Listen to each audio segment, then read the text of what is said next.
Urban development authority అంటే ఉడా. ఈ ఉడాలకి సంబంధించినటువంటి దాంట్లో ఎట్లా ఉంటుందంటే అధికారులు మనం లేఅవుట్ వేసినా తినేస్తారు, వెయ్యాలన్నా తినేస్తారు, ఫ్లాట్లు అడుగుతారు, డబ్బులు అడుగుతారు. అది ఇబ్బందే, లేఅవుట్ వేయనియరు, వ్యాపారం చేసుకొనియరు.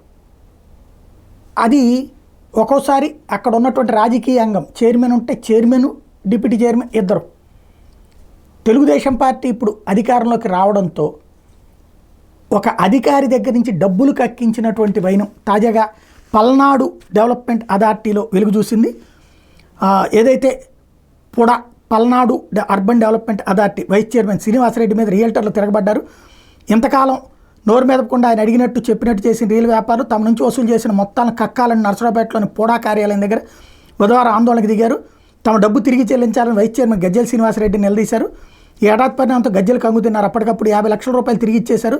నర్సరావుపేట కేంద్రంగా పుడాని గతంలో వైసీపీ ప్రభుత్వం ఏర్పాటు చేసింది. దీనికి వైస్ చైర్మన్ గతంలో జెడ్పీసీఓగా పనిచేసిన గజ్జెల శ్రీనివాసరెడ్డి నియమించింది. అయితే నిబంధనలు ప్లాన్ల మాట ఆయన అక్రమ వసూలకు తెరలేపారని బాధితులు ఆరోపించారు. జిల్లాలో అనధికారిక లేఅవుట్లని 258 వరకు గుర్తించి నోటీసులు జారీ చేశారు.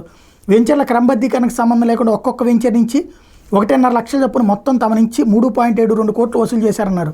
అలాగే డీవియేషన్ ఉన్న భవనాలు, బహుళంతస్తుల భవనాలు, అపార్ట్మెంట్లను గుర్తించి 4 లక్షల నుంచి 4.5 లక్షల చొప్పున వసూలు చేసినట్టు బాధితులు చెప్పారు. ఇలా 3 కోట్లకు పైగా వసూలు చేశారని చెప్తున్నారు. పలువురు కాంట్రాక్టర్లు కూడా పుడా కార్యాలయానికి వచ్చి తమను తీవ్రంగా నష్టపరిచారంటూ వైస్ చైర్మన్ మీద ఆగ్రహం వ్యక్తం చేశారు. పనులు పూర్తి చేసిన జీరో ఖాతా కింద చూపించారని, ఆయన కారణంగా తాము అప్పుల పాలై ఆస్తులు కోల్పోయామని ఆవేదన వ్యక్తం చేశారు. బాధితుల ఆందోళనతో కార్యాలయం దగ్గర పోలీసులు బందోబస్తు ఏర్పాటు చేశారు. ఈ సందర్భంలో కార్యాలయం దగ్గర ఆందోళనతో కంగుతున్న వైస్ చైర్మన్ 50 లక్షల రూపాయలు తిరిగిచ్చారు అన్నటువంటిది ఆంధ్రజ్యోతి హైలైట్ చేసింది.